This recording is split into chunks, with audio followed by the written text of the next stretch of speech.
everyone. Welcome back to another installment of Dylan Box. It's been a while since we've been with you, but of course, Mr. Dylan has put out a lot of great things this year, and we're going to be talking about all of it. So we're going to start with one thing tonight that's a little bit different, but of course, let's start with the basic introductions. I'm your host, Ryan. I'm Chris. And we're very excited to be here today. And Chris, why don't you reach in the box there for us, if you don't mind, and show us. Hey, careful. Careful. All right. We have something a little different today. We don't have an album, but we do have a shadow. A shadow, and it is a Shadow Kingdom, it appears to be. There we go. So we have Shadow Kingdom, which is a film that Dylan did, and he put it out over the summer.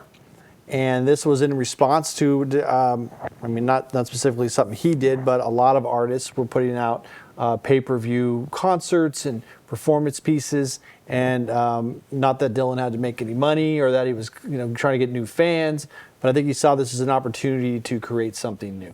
Absolutely. Right. So tell us a little bit about what you saw, initially, and what you think of it. Well, as it was sort of marketed, and people weren't quite sure what they were signing up for. Right.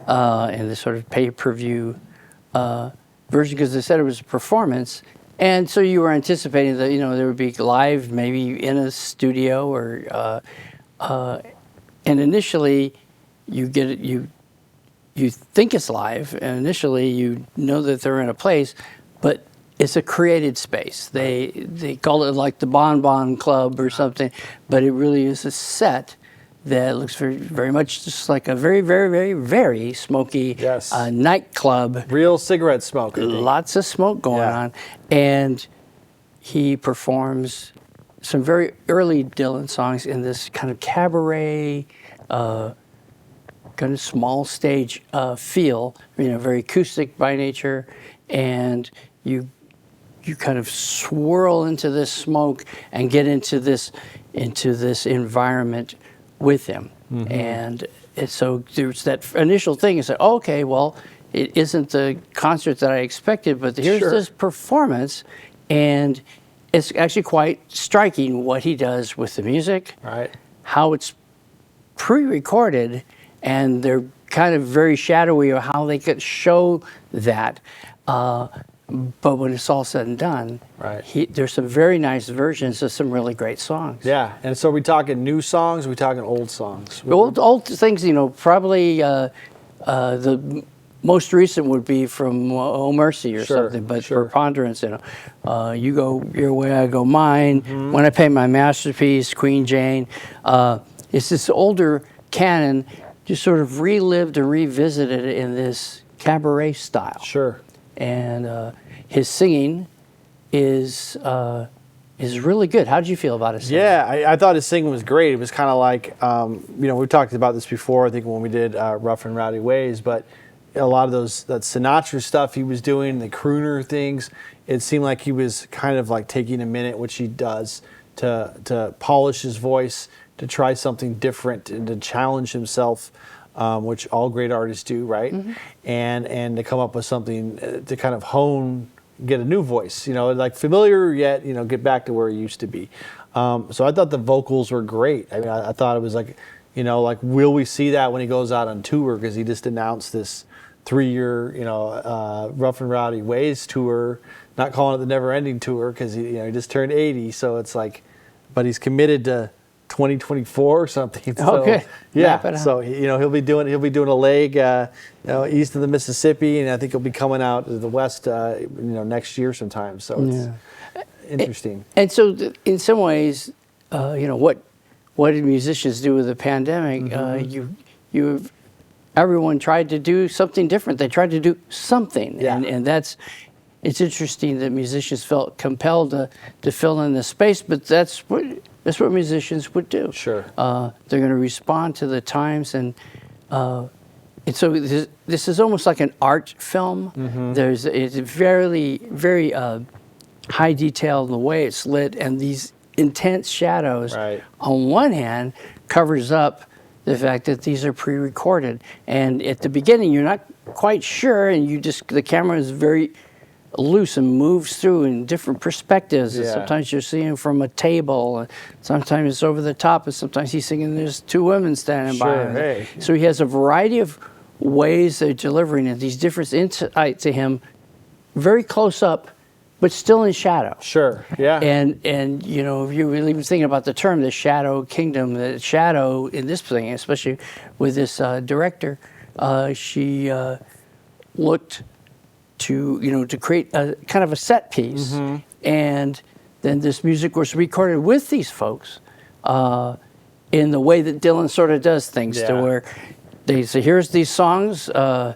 They listen up to something from 1965, but of course, when they come in, he starts strumming away. He doesn't go after an old sound. He's coming in with this something that fits that particular look and that particular show. And with that, those performances are very successful. Yeah, I think it's. I mean, the musicality itself, if you want to call it that, was outstanding. I mean, it just sounded. I hope one day this gets like a proper release, because they're total reinterpretations of the songs. I don't think Eddie plays anything except for a couple beyond like John Wesley Harding or whatever. But it's all. It's just what he does. I mean, like he goes on stage and. At a moment's notice, he'll change the song up and he'll make a different arrangement. In this case, I wasn't really. I pretty much knew, after a little while what the song was. Oh, sure. Instead of like, most people go, they're like, well, play this and that. And it's like, well, the big joke is like, well, he already played that. Oh, that's right. I didn't know that was like a Rolling Stone. But there is, I think, some of the mystery was first hatched on the band and said, we're doing it like this. And so those were captured very well. And there's this warm tone to this music. And, he probably picked it up from, even in working with these younger musicians. I know the one guy is in Big Thief, Meeks. Okay. Who, if you hear Big Thief, there's this kind of very ethereal, very, very quiet, nuanced recordings of their albums that they do live and very close mic'd. There's a little of that feel in this recording. So I think he used those musicians well. Intimate. Very intimate. Right. And that's one of the gifts, I think, of this particular production, is that if you buy a ticket to see Dylan at age 81 or 71 or 61 or 101, you're not going to be in a room close to him like this. No. And he really emotes. And one of my favorite Dylan videos is from the Trouble No More box set. And in that DVD, there's a concert from San Francisco, and he's playing all this Christian music. And we covered it in another show. Yeah. But that band is really good. Yeah. And these performances are incredible. Well, at the last song, he stands guitar, he sits down, he just picks up the microphone, and he's just out singing his song to the audience, almost like a Las Vegas crooner, but he's dancing, and in a way that you'd never seen Dylan do this. He's always all of been a sudden able. He's alive. Yeah, well, it was never really about him doing that. Well, he could command a performance even on an acoustic guitar where things get drawn in. But here's an example of him really emoting in this new in Shadow Kingdom, and emoting to the audience, like he's really trying to make these songs reach out to an audience that's close. Right. And I really got this powerful feeling from what he was trying to achieve. After a while, I said, I wish he played a faster song. Yeah, but that's his prerogative. Sure, yeah, and he's playing. I mean, you got to consider the medium too. I mean, he's playing for, you're watching him on your television or whatever, or your computer or whatever, and so it's not like he's there with you, but it's he's very. It's like it was a Saturday night, I believe, is when it first aired, right? So it was like, here's the big thing Saturday night, a big concert. It was less than an hour, but so what? I mean, he played like 13, 14 songs, I think. Yeah, they're. It satisfies. Yeah. I see makes his mark with that, but I really like the reinterpretations of the pieces. Right. The moody playing that goes with it, the arrangements that are always exquisite. He always finds some elegant way of doing Queen Jane approximately. I mean, Sure. just they're not made completely new, but you appreciate that will exist. That recording or that show or that performance happened, and Right. that, you know, how many folks you would have seen live, and then they're kind of just going off of these retreads. A lot of what Dylan's about is he tries to avoid that as much as he can, but if you're around for 80 years, maybe there is a little retread. That's the thing, because these songs are 50 to 60 years old, Right, and right. in this special particularly. So he's done this with all of his songs, but he always, like, he's never done with them. We've talked about this many times. He's never done with these songs, and no matter how old they are, he'll keep putting a twist on them, or he'll make them sound different to befit his mood or the mood of the medium he's playing in. So in this case, like, you know, it's like definitely a theme. So it's like he's playing all those songs towards the theme. But Right. if it was a concert, you know, we wanted to see, we got like a reggae version. Here's a waltz. You know, it's just, it would be different for whatever he's doing. Yeah. So I think that's why I wasn't expecting the typical concert, because he's the prankster. He's going to do exactly what you don't think he's going to do, and that's why we love him. Yeah, yeah, and I think it's a piece that eventually, when people see more of it, or however that gets monetized or released Sure. later on, it's just a good phase of Dylan to see. I remember we were talking earlier when you liked his version of ISIS. Yeah, from Rolling Thunder. Yeah, the Rolling Thunder concert that Scorsese did, which, you know, we could do another episode on that eventually, because that's a great piece too. And I'll put that on every now and then just because it's on Netflix, so it's just like it's there. Right. But in that whole shot of just, it's his face, the whole, like, pretty much the whole song, and I mean, you hear the band rocking out, but, you know, his purpose is just to deliver it in this very interesting way. Yeah, it's just almost hammered out. It's like an anvil. He says these lines, and they cut very sharply. Sure. And so it adds to this. It's a little bit like, you know, touring with the band, and, you know, in those live things, to where they're in '74 or something, where those performances are just gigantic, but push. He says, I'm going to take these songs and I'm going to just ramp them up to the spot. Here's the inverse of that music. Yeah. So he says, I'm going to take these songs and I don't have to ramp them up to anything. You're in my nightclub. Exactly. You're in my That's space. how I'm going to play it. I'm going to, just from these shadows and with this big microphone, so you can't see that I'm lip syncing What was my up own with that tunes. microphone, by the way?